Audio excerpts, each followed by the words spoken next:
Hello, in this video I'm gonna tell you how to get platinum points on Nintendo Switch 2.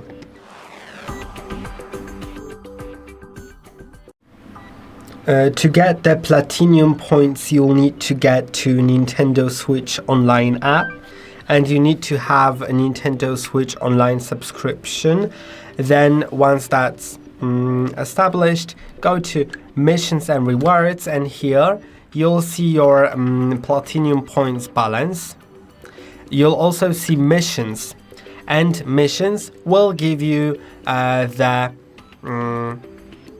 Nintendo platinum points that you can later on spend on rewards that you have right here.